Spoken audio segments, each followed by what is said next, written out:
Hello students, my name is Siddharth Jain, assistant professor from the राजकीय engineering college Mainpuri. आज हम अपने fourth lecture और quantity estimation and construction management के बारे में पढ़ेंगे। हमने प्रीवियस लेक्चर में long wall and short wall के बारे में जाना था, उस पर क्वेश्चन किया था और उसके फाइनल आंसर निकाला था। हम उसी क्वेश्चन को आज रिपीट करेंगे with this centre line method and check करेंगे हमारा जो आंसर आया वो सेम है कि अलग है। सबसे पहले हम सेंटर लाइन मेथड के बारे में समझ लेते हैं। What is the centre line method? Okay, हम सबसे पहले सेंटर लाइन मेथड में हमें सेंटर लाइन निकालनी होती है, length of a centre line निकालनी होती है। तो what is the length of a centre line? The length of a centre line is a perimeter of the room और स्ट्रक्चर जो हमारे पास है। ओके, तो पेरीमीटर कैसे निकलेगा? तो सबसे पहला स्टेप हमारे पास हमें सेंटर टू सेंटर डिस्टेंस निकालनी होती है। Centre to distance of a walls, जितनी वॉल हमारे पास है उन सब की, देन उन सभी को ऐड करके हमारे पास पेरीमीटर निकलती है। ठीक है, अब ये मेथड थोड़ा सिंपल है प्रीवियस मेथड से, बट इसमें कुछ ड्रॉबैक्स हैं। ये मेथड तभी अप्लाई कर सकते हैं जब हमारे पास जितनी भी थिकनेस वॉल है, वॉल की जो थिकनेस है वो सेम है। अगर हमारे पास सारी वॉल की थिकनेस 0.8 सेंटीमीटर और 90 सेंटीमीटर 30 सेंटीमीटर की है, ठीक है, लेकिन अगर कोई पार्टीशन वॉल पतली है, कोई वॉल मोटी है, वो दिक्कत कर जाती है। इस मेथड में वो एप्लीकेबल नहीं है। तो हमें इस मेथड में सबसे पहले ये ध्यान रखना होगा कि सारी walls, the thickness of all the walls is same. Okay, उसी तरीके से दूसरा ड्रॉबैक ये है कि अगर हमारे पास कहीं पर रूम या स्ट्रक्चर में एक कंजक्शन आ जाता है, एक जंक्शन आ जाता है जहाँ से तीन बॉल निकलती हैं, जैसे समझते हैं हमारे पास ये एक रूम है, ये ठीक है, इसमें कोई जंक्शन नहीं जहाँ से तीन बॉल निकलनी है। बट अगर हमारे पास एक ऐसा रूम है या ऐसा पार्टीशन है जहाँ पर ये एक वॉल निकल रही है, ये जंक्शन है, यहाँ से तीन पार्टीशन तीन वॉल निकल रही है, वहाँ पर हमको माइनस करना पड़ता है। इस नोड बोलते हैं, इसको बोलते हैं नोड। वहाँ पर हमें थिकनेस माइनस करना होती है नोड की। ओके, हमें थिकनेस माइनस करनी होती है नोड की, और नोड की थिकनेस को हटाने के बाद एस्टिमेट करते हैं। ओके, लिखा हुआ the thickness 3 wall in 3 different direction, we have to minus the projection of the thickness. This is a very simple method for a same thickness, same width of a wall and a square और rectangle room. ठीक है, इसके लिए बहुत simple method है previous method से। तो हम एक एग्जांपल से स्टार्ट करते हैं, जो प्रीवियस लेक्चर में हमने एग्जांपल लिया था उसी से स्टार्ट करते हैं और मैच करते हैं जो हमारा आंसर प्रीवियस लेक्चर में जो आया था, प्रीवियस मेथड में जो आया था वो सेम कर रहा है नहीं। अगर हमारा जो आंसर है, जो क्वांटिटी है, जो एस्टिमेशन है वो सेम आता है, इसका मतलब हमने जो वो जो मेथड है दोनों तरीके से सही किया हुआ है। ओके, सो हम समझते हैं। दिस इज़ अ क्वेश्चन, मैं क्वेश्चन समझा देता हूँ एक बार। This is a room of 6 meter by 5 meter. What is 6 meter? 6 meter is distance, internal distance of the room, internal clearance of the room. This is 6 meter, and this is 5 meter is the internal clearance of the second wall. This is a 5 meter. Okay.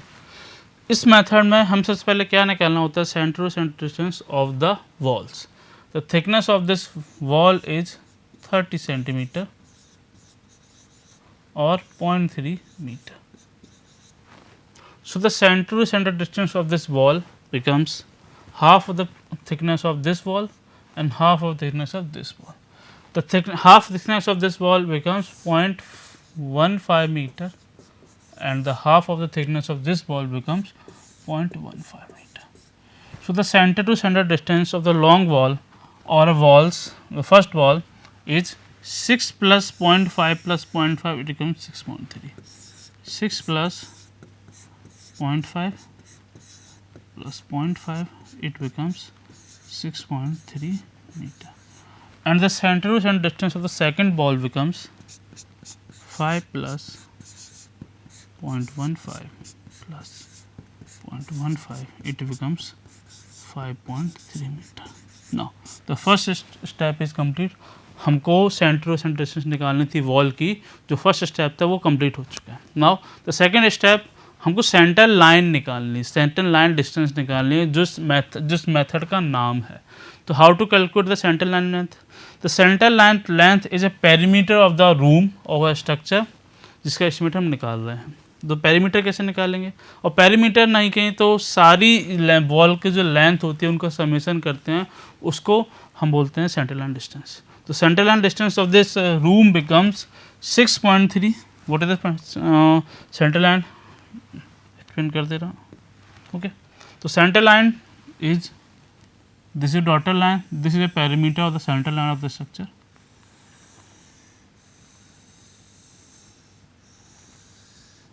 What is the length of this line? 6.3. What is the length of this line? 5.3. This line 6.3 and this line 5.3. The center line of the this structure becomes 6.3 plus 5.3 plus 6.3 plus 5.3. It becomes 6.3 plus 5.3 plus 6.3 plus 5.3, it becomes 23.2. अब इस 20.3 को ही हम consider करेंगे पूरे structure में, पूरे estimate में, for the estimate of concrete bed, for the estimation of excavation, for the estimation of first footing, for the estimation of second footing and the plinth and the superstructure as well. सभी के लिए हम इस centre line को ही consider करेंगे। No long wall short wall, हम कोई भी long wall short wall consider नहीं करेंगे, सेंटर लाइन को लेके एस्टिमेट करेंगे और निकालेंगे। सबसे पहले हम फाउंडेशन लेवल के, फाउंडेशन जो हमने एक्सकेवेशन किया है उसके एस्टिमेट से स्टार्ट करते हैं। सबसे पहले इस एक्सकेवेशन को देखते हैं। So the length of the centre line is 23.2। ये सेम रहेगी हर केस के लिए। किस किस केस के लिए? हमें कोई भी प्रोजेक्शन नहीं देखना पड़ेगा, हमें कोई भी हाफ ऑफ द थिकनेस नहीं देखनी पड़ेगी, प्रोजेक्शन की हाफ थिकनेस इधर, हाफ थिकनेस नहीं देखनी पड़ेगी, हमें केवल सेंटर लाइन रखना पड़ेगा। सेंटर लाइन को ही हम ट्रीट करेंगे as a length of a substructure of all these things. Okay, तो the length of excavation for length of a quantity for the excavation is 23.2। What the width, हमको किस width तक excavation करना है? ये हमारा ground level है, तो ग्राउंड लेवल के नीचे एक्सकेवेशन करेंगे। किसके लिए? हमें जो फाउंडेशन बिछाना है, तो ग्राउंड लेवल की किस लेवल तक करेंगे एक्सकेवेशन? इस लेवल तक। दिस इज 40 सेंटीमीटर, इस लेवल तक, इस लेवल तक। So the height of this level is 20 + 20 + 40, it becomes 80 centimeter or 0.8 meter. Okay, what is the width of this excavation? हमें इस लेवल तक एक्सकेवेशन करना है क्योंकि कंक्रीट बेड बिछेगा, जो बिछाना है उस 90 सेंटीमीटर थिकनेस का, 90 सेंटीमीटर विड्थ का बिछाना है। तो एक्सकेवेशन हमको करना पड़ेगा, एक्सकेवेशन भी हमको 90 सेंटीमीटर का करना पड़ेगा, और we can say 0.9 meter. So the width for the excavation becomes 0.9 meter and the height, हम समझा कितनी हाइट तक एक्सकेवेशन करना है? 0.8 मीटर तक से 0.8। तो फाइनल क्वांटिटी हम कैसे निकालेंगे? फाइनल क्वांटिटी सबको मल्टीप्लाई कर देंगे, simple 23.2 multiply by 0.9 into 0.8, it becomes 16.704 meter cube. This is the estimation, this is a quantity for the excavation by the center line method. This is very simple method. देखो कोई भी हमको number of walls नहीं लिखी और length नहीं निकाली bye consideration of projection, हमने वो नहीं किया, बस सेंटर लाइन हमने निकाली और हमने पूरा एस्टिमेट कर दिया। बट इसमें वही ड्रॉबैक है कि वहीं तक लिमिटेड है जहाँ पर थिकनेस ऑफ वॉल सेम होती हैं। अगर थिकनेस वॉल हमारे पास अलग अलग थिकनेस की आ जाती हैं अगर स्ट्रक्चर में, वहाँ पर ये मेथड फेल कर जाएगा, हम ये नहीं निकाल पाएंगे। ओके, इस तरीके से हम दूसरा समझते हैं, दूसरा सीमेंट कंक्रीट बेड का एस्टिमेशन समझते हैं, इस बेड का। ठीक, this is cement concrete bed, the length और centre line for this concrete bed is also 23.2। Okay, and what is the width? The cement concrete width of the cement concrete bed is also 90 centimeter. This is a width of a cement concrete bed, it is a 90 centimeter. Okay, and this height of this cement concrete bed is 40 centimeter, 40 centimeter or 0.4 meter. Okay, so the width of this cement concrete bed is 0.9 meter and the height of the cement concrete bed is 0.4 meter, and the ultimately quantity of the cement concrete bed is 23.2 into 0.9 into 0.4, it becomes 8.352 meter cube. Okay, this is length. Okay, now अब हम समझते हैं, हमारे पास excavation का estimation आ चुका है, cement concrete bed का estimation आ चुका है। अब हमको फर्स्ट फुटिंग, पहली फुटिंग का एस्टिमेट करना है। First footing, this is first footing. Okay, this is the estimation of the first footing. What is the length of the first footing? Length remains same. Centre line method में जो length होगी हमारी हमेशा same रहेगी। क्यों रहेगी? क्योंकि हमें लेंथ सारी निकाल ली है, यानी कि पेरीमीटर निकाल लिया है। यही इसका इस मेथड का एडवांटेज है, फ़ायदा है, बोल सकते हैं कि लेंथ हमारी कभी चेंज नहीं होगी, हमें प्रोजेक्शन नहीं देखना पड़ेगा। वो चाहे हम एक्सकवेशन कर रहे हैं, कंक्रीट बेड लेकर रहे हो या सुपर स्ट्रक्चर का काम कर रहे हो, कहीं भी नहीं करना है। कोई प्रोजेक्शन को ऐड नहीं करना है, कोई प्रोजेक्शन को माइनस नहीं करना है।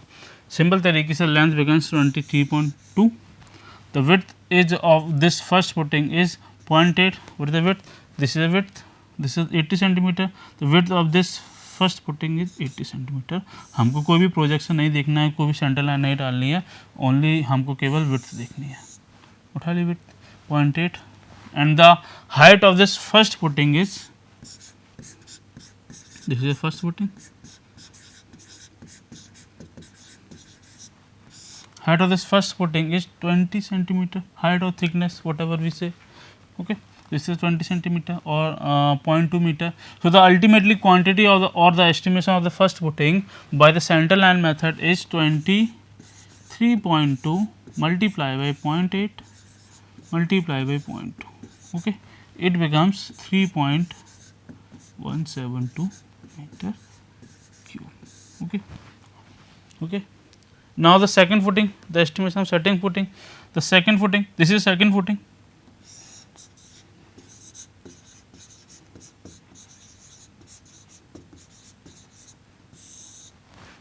What is the width of this second footing? 60 centimeter or 0.6 meter. What is the depth of the second footing? Is 20 centimeter or thickness. What is the length of the second footing? The length remains same. It is 23.2. This is the advantage of center line method. The length of the second footing is 23.2 and the width is the second footing is 0.6 meter and the height of the second footing is 0.2 meter. So ultimately the quantity for the second footing becomes 23.2 multiply by 0.6 multiply by 0.2. It becomes 2.784 meter cube. हम देख रहे हैं कि इसका simple तरीके से, आसान तरीके से पूरा ख़त्म हो रहा है, क्योंकि हमें इसमें ज़्यादा मेहनत नहीं करनी पड़ रही। बट एक लिमिटेशन है, एक थिकनेस वाला। तो ये मेथड जनरली छोटे कंस्ट्रक्शन में, छोटे जगह पे यूज़ किया जाता है। नाउ जो अब बचा हुआ है प्लिंथ लेवल और जो सुपर स्ट्रक्चर का वर्क, इसका भी देख लेते हैं इसी तरीके से। Okay, this is the estimation for this plinth level and this super structure work. Okay, this is the plinth level. The length of the length for this plinth level is 23.2. It remains same because it is center line. And what is the width of this plinth level? The width of this plinth is 0.4 meter. You can see it is 0.4 meter or 40 centimeter and the height of this plinth is 40 centimeter also. Okay जी, पुराना question है हमारा, जो long wall and short wall method में use किया था वही हम यहाँ यूज़ कर रहे हैं, क्योंकि हमको मैच करना है चीज़ों को। This is 40 centimetre. So the width of this plinth is 0.4 metre, the height of this plinth is 0.4 metre. So the ultimately quantity for this plinth level is 23.2 multiply by 0.4 multiply by 0.4, it becomes 3.712 meter cube. Okay, same as for the superstructure. This is a brick wall of thickness 30 centimeter, of height 3.5 meter. Okay, 3.5 meter, and the length of this brickwork is, it will remain same. The length, what is the length? Length is 23.2 summation of this wall, summation of this wall, summation of this wall, and summation of this wall. The length remains same, center line. For the superstructure work, the length over this superstructure work is 23.2. What is the width? Width of this wall is 30 centimeter, or we can say 0.3 meter. This is 0.3 meter, and the height of this brick work is 3.5 meter. So 23.2, 0.3 and 3.5 meter, so ultimately becomes 24.36. How? 23.2 multiply by 0.3 multiply by 3.5, it becomes 24.36 meter cube. This is quantity or estimate for the superstructure. Okay, हमने सारे structure का, सारे part का estimation कर लिया है, quantity निकाल ली है. नाउ हम इसको ऐड करते हैं और चेक करते हैं हमारा जो प्रीवियस आंसर था वो सेम है कि नहीं है. तो सबसे पहले हमारा जो फाउंडेशन का जो हमने क्वांटिटी एस्टिमेट की वो 16.704. Then for concrete bed 8.36352, for the first footing 3.172, for the second footing 2.784, for the plinth level 3.712, and ultimately for the brick work is 24.36. The summation of this all these things becomes the 59.084. और याद कीजिए जब हमने long wall and short wall method में जो answer निकाला था वो क्या था, वो भी हमारे पास था 59.084. दोनों में आंसर सेम निकाला, लेकिन सिंपल कौन सा है? सिंपल ऑब्वियस जी बात सिंपल ये है क्योंकि इसमें ज़्यादा मेहनत नहीं करनी पड़ रही है, जस्ट हमको सेंटर लाइन निकालनी है और मल्टीप्लाई कर देना है. But the drawback of this method, हम जानते हैं कि अगर ये हमारे पास 30 सेंटीमीटर का है और अगर ये विड्थ हमारे पास 80 या 90 सेंटीमीटर की होगी या 60 सेंटीमीटर की होगी, तब ये मेथड फेल कर जाएगा, हम ये मेथड नहीं अप्लाई कर सकते हैं. ठीक है, इसीलिए जो ये मेथड छोटे स्मॉल कंस्ट्रक्शन में यूज किया जाता है जहाँ पर थिकनेस सेम रखनी होती है. लेकिन जहाँ बड़ा एस्टिमेट निकालना हो और ज़्यादा मेंबर्स हों, वहाँ पर हम लॉन्ग वॉल और शॉर्ट वॉल मेथड का यूज़ करते हैं क्योंकि वो लेंथी है, बट हम उसको सभी तरीके के एस्टिमेट निकाल सकते हैं. ओके, हमने long wall and short wall method समझा, उनके आंसर देखे सेम हुए. अब हम इस मेथड को थोड़ा सा एक बार रिपीट कर लेते हैं, एक बार समझ लेते हैं दोबारा स्टार्टिंग से. ओके, सबसे पहले इंस्ट्रक्शन समझते हैं. सबसे पहले हमें इस मेथड को सॉल्व करने के लिए सेंटर टू सेंटर डिस्टेंस निकालनी होती है हर वॉल की, और उसके बाद हमें सेंटर लाइन डिस्टेंस निकालनी होती है, वो पैरामीटर कहलाती है. और parameter, how can we calculate this parameter? By the summation of all the centre to centre distance of the length of this room. हम सारी लेंथ निकाल के उसका समेशन कर लेते हैं, समेशन आता है, उसको पेरीमीटर सेंटर लाइन बोलते हैं. उसी सेंटर लाइन को हम ट्रीट करते हैं सभी तरीके के सभी पार्ट के एस्टिमेशन में, उसी लेंथ को इंक्लूड करते हैं और अलग अलग पार्ट की लेंथ और विड्थ को अप्लाई करके मल्टीप्लाई करके हम क्वांटिटी फाइनली निकाल देते हैं. ठीक है, तो बट इसमें ड्रॉबैक बताया कि इसमें थिकनेस अगर अलग अलग होती है अलग अलग वॉल की, तो वहाँ ये मेथड फेल कर जाता है, ये मेथड वहाँ अप्लाई नहीं करता है.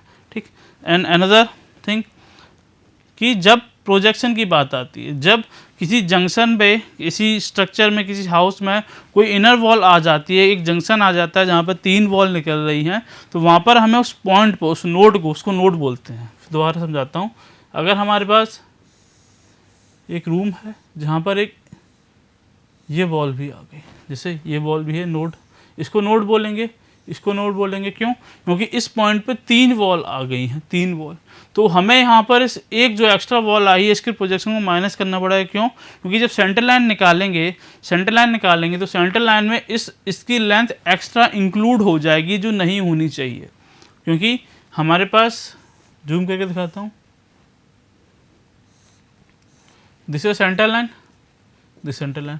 तो ये लेंथ हमारे पास जो आ रही है, ये लेंथ, इसी का जूम वर्जन है, ये लेंथ जो आ रही है ये नहीं होनी चाहिए, ये प्रोजेक्शन एक्स्ट्रा आ रहा है. इससे एस्टिमेट जो निकलेगा वो ज़्यादा आ जाएगा. हमें ज़्यादा नहीं चाहिए, हमें एक्चुअल एस्टिमेट चाहिए, तो इसको हम हटा देते हैं, माइनस कर देते हैं. ओके, इसको कर देते हैं. अब आगे समझते हैं स्टेप बाय स्टेप.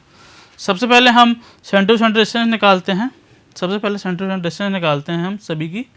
तो इसकी distance, clear distance 6 metre, what is the width of this wall is 0.3 meter. So the half of the projection of this wall is 0.15 meter, and also the half of the projection of this wall is 0.15 meter. So the ultimately center to center distance of this wall, it becomes 6 plus 0.15 plus 0.15, it becomes 6.3.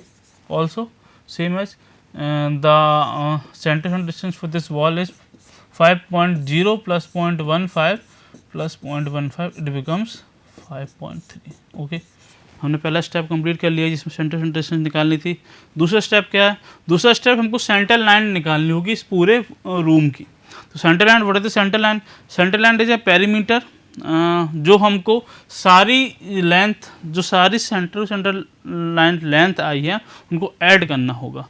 तो ये this the length of this wall is 6.3, the length of this wall is 5.3, the length of this wall is 6.3, and length of the final wall is 5.3. It becomes 23.2 metre. हम इसी length का use करेंगे सारे part के estimations में for the excavation, for the cement concrete, first footing, second footing, plinth as well as superstructure brick पर. Okay, हम एक एक करके दोबारा देख लेते हैं सभी चीज़ों को. सबसे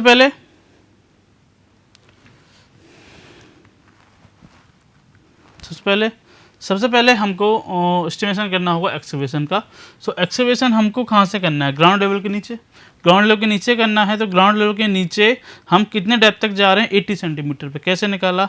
40 centimetre the height of this cement concrete, but 20 centimetre for this first footing and 20 centimetre for this second footing. तो total depth from the ground level becomes 80 centimetre. तो हमको 80 सेंटीमीटर तक एक्सकेवेशन करना पड़ेगा, खोदना होगा, जिसके लिए हम इस फाउंडेशन को बिछाएंगे. So the height becomes 80 centimeter or 0.8 meter. What is the width of this excavation? The width becomes 90 centimeter because the ultimately lowermost concrete bed, width of the concrete bed is 90 centimeter. हमें इतना ही खोदना होगा, इतने excavate करना होगा, क्योंकि इतनी ही जगह में हमको ये concrete bed को बिछाना है, लाइन करना है. Okay, so the width of this concrete bed is 90 centimeter. So the 90 centimeter is width. Okay, what is the ultimately length? The length is the center line, जो हमने स्टार्टिंग में निकाली. Centre line हमारी length कितनी थी? Simple 6.3 multiply by 2 walls plus 2 into 5.3, it becomes 23.2 metre. So the length of this of the center line is 23.2 meter. Width is 0.9 and height is 0.8. तो ultimately quantity is becomes 16.704. कैसे निकाली? हमने 23.2 multiply by 0.9 multiply by 0.8 किया तो हमने निकाल लिया 16.704. Okay, same as for a concrete, cement concrete, the length of the cement concrete bed is 23.2 multiplied by 0.9 multiplied by 0.4. How can calculate this 0.9 0.4? The 0.9 is the width of this concrete bed. This is 0.9 90 centimeter. The 0.4 is the depth or height of this concrete bed जो हमको नीचे बिछाना है. Okay, ये निकाल लिया 0.4. The ultimately final quantity becomes 8.352. Same as for first footing. Same as for first footing. Okay, the length is 23.2, width is 0.8, height is 0.2, and the ultimately what is the 0.8? 0.8 is the width, 0.2 is the height. Ultimately quantity is 3.172 meter cube. Same as for second footing, the width is 0.6 meter, the height is 0.2 meter, and the length remains same 23.2, and the ultimately final quantity for the second footing is 23.2 multiply by 0.6 multiply by 0.2, it becomes 2.784 meter cube. Okay, the last thing is plinth level. For the plinth level, the length remains same 23.2. The height of the width of this plinth is 40 centimeter. The height of this plinth is 40 centimeter also. So the width is 0.4 and the height is 0.4, and the quantity becomes 23.2 multiplied by 0.4 multiplied by 0.4. It becomes 3.112 meter cube. Same is for superstructure brickwork. The length of a superstructure brickwork is 23.2. The width of this brickwork is 0.3, and the depth or height of this brickwork is 3.5 meter. So ultimately the quantity for this superstructure work is 23.2 multiplied by 0.3 multiply by 3.5, it becomes 24.36 meter cube. So this the total estimate for this 5 by 6 room is 16.704, 8.352, 3.172. This is the estimate for the excavation. This is the cement concrete bed. This is the first footing. This is for the second footing. This is for the plinth level, and this is for the superstructure brickwork. So ultimately, total summation of this estimate is 59.084 metre cube. Okay, ये total निकला है. अब हम payment जब करेंगे तो payment इसके basis पे भी कर सकते हैं और अलग अलग बेसिस पे कर सकते हैं. अलग अलग कैसे? अलग अलग इसीलिए करेंगे क्योंकि हम जो एक्सीवेशन कर रहे हैं उसका रेट अलग होगा. एक्सीवेशन जितने पैसों में होगा उतने पैसों में हमारा सीमेंट कंक्रीट बेड नहीं बिछाया जाएगा, उतने पैसों में हमारा प्लिंथ लेवल नहीं बिछाया जाएगा, या उतने पैसों में हमारा ब्रिक वर्क नहीं किया जाएगा. तो पेमेंट जब किया जाता है तो इसके बेसिस पे किया जाएगा. ये इतना मीटर क्यूब आया है, तो पर मीटर क्यूब क्या रेट है एक्सीवेशन की? 500 हम मानते हैं, तो 500 से मल्टीप्लाई कर दिया जाएगा. 500 पर मीटर क्यूब, इसे मल्टीप्लाई कर दिया, जो भी अमाउंट आता है वो हमारा अमाउंट और जो पैसे हो जाएंगे for the excavation work. Same as जो अमाउंट होगा हमारा सीमेंट कंक्रीट बेड बिछाने के लिए उसमें इसका मल्टीप्लाई करेंगे. सेम एज हम जो अमाउंट हमारा फर्स्ट फुटिंग के लिए होगा इसमें मल्टीप्लाई करेंगे. सेम एज जो अमाउंट हमारा सेकंड फुटिंग के लिए होगा इसमें मल्टीप्लाई करेंगे, और जो अमाउंट प्लिंथ लेवल के लिए होगा और जो अमाउंट हमारा ब्रिक वर्क के लिए होगा इसमें मल्टीप्लाई करेंगे और अलग अलग निकाल के दे देंगे. इसके अलावा एक दूसरा मेथड भी, दूसरा तरीका भी है. हमारे पास जो टोटल निकला हुआ है कहीं कहीं पे एक्सपीरियंस के बेसिस पे कोई दूसरे एस्टिमेट के बेसिस पे हम ये कैलकुलेट कर लेते हैं कि ओवरऑल क्वांटिटी या ओवरऑल कितने पैसे लग रहे हैं पर मीटर क्यूब में किसी भी वर्क में, जहाँ पर ये 6 काम किए जा रहे हैं. इसी तरीके के एस्टिमेट निकाले जा रहे हैं, 6 टाइप की चीज़ों के एस्टिमेट निकाले जा रहे हैं. तो उन सब का एक एवरेज अमाउंट आया, उस एवरेज अमाउंट को फिक्स कर लिया गया कि मान लिया कि इन सब का एवरेज निकालने के बाद 700 रुपीज़ पर मीटर क्यूब चार्ज है. तो हम अल्टीमेटली 700 रुपीज़ का इस पूरे क्वांटिटी में पूरे मीटर क्यूब में मल्टीप्लाई कर देंगे, और जो वैल्यू आएगी वो हमारी इस पूरे एस्टिमेट में जो काम किया गया है, जो क्वांटिटी की गई, जो वर्क किए गए उसके पैसे आ जाएंगे. तो इसको हम कर सकते हैं. तो हम दो तरीके से पेमेंट कर सकते हैं इस एस्टिमेट का. हो सकता है अलग अलग तरीके से करें या फिर हमारा टोटल निकलता है उस तरीके से करते हैं. हम 2 तरीके से कर सकते हैं. ओके, ये मेथड आपको समझ में आया होगा. हमारा दोनों जो मेथड्स हैं उन दोनों मेथड्स के आंसर सेम आए हैं. इसका मतलब हमारा जो दोनों मेथड्स हैं वो सिंपल सही हैं. लेकिन हम एक चीज़ समझते हैं कि हम जो सिंपल मेथड कौन सा है. सिंपल मेथड ये है क्योंकि इसमें हमें केवल सेंटर लाइन निकालनी जा रही है और हम सिंपल तरीके से मल्टीप्लाई कर रहे हैं. बट इसका ड्रॉबैक है कि इसकी विड्थ हमारी सेम होनी चाहिए. अगर विड्थ हमारी सेम नहीं है तो मेथड नहीं करेंगे. Although this is simple method, हमने समझा ये मेथड पूरे को, और ये भी समझा कि दोनों मेथड सही हैं. लेकिन जो ज़्यादा एस्टिमेट करते हैं, बड़ा एस्टिमेट करना होता है, उसके लिए long wall and short wall method use करते हैं, और छोटे एस्टिमेट के लिए this method centre line method का यूज़ करते हैं. ओके, हमने सेंटर लाइन मेथड समझ लिया है. Thank you for this class.